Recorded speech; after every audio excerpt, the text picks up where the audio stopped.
Welcome back everybody to part 2 of learning how to play Naruto. In my last video, I talked about how to use ninja cards, which is a very essential part to the game. Next is the mission. And if you, alright, I'm just using this for past experience. My first card game was Yu-Gi-Oh! If you played Yu-Gi-Oh! Or you understand Yu-Gi-Oh! Missions are like the spell cards. They can be played usually only on your turn. But sometimes there are cards that are counter missions.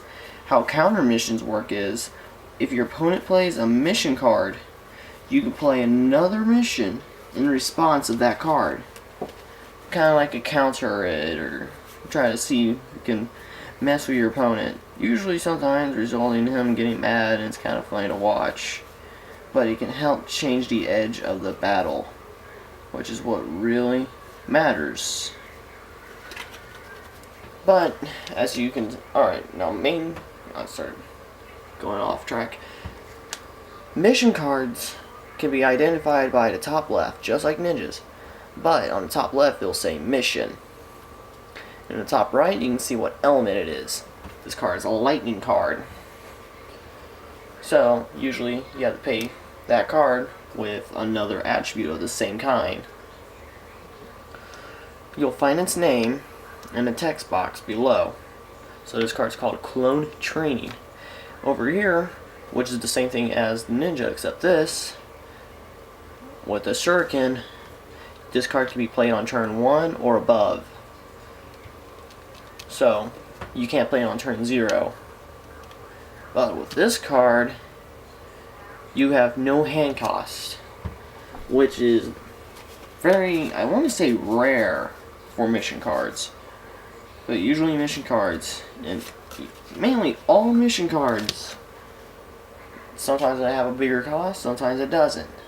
But all of them usually have 1 hand cost.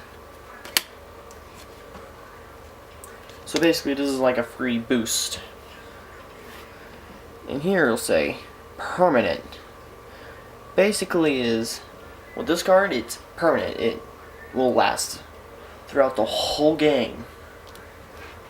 Unless you're destroying what it was attached to or what's effect is to. Or if it's another card, like a few of my favorites is let's see here. Last Words. Let's say it was Last Words. I love this card. It's permanent too, except this card doesn't attach. This goes on the side of the game, and it'll keep activating its effect at the end of my turn. And put an effect and attach it, put multiple coins on my enemy. But this is an attached card. You can tell because it'll say target 1 ninja. So for instance, just because it's Naruto, I'm going to put down Naruto Uzumaki. So let's say I play this card.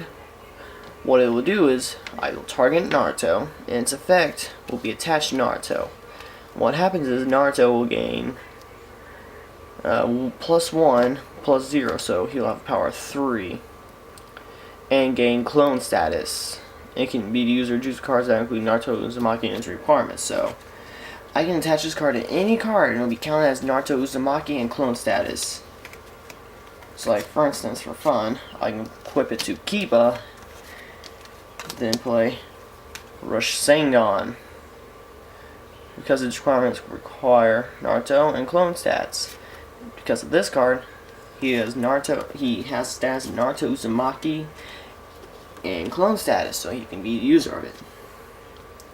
But this card will be attached to it.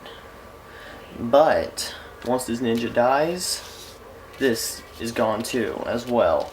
And I believe go to your chakra area for your other jutsus. Basically with missions, and another thing with missions, you can play 1 mission per turn. You can't play 2 or 3 or anything.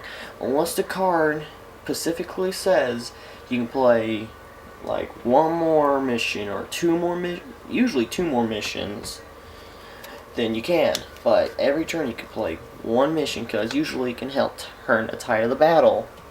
That way you'll you'll gain an early advantage on gaining something. Unlike we're using jutsus with ninjas to give them an extra attack, this will just give you like more cards to hand or something like that.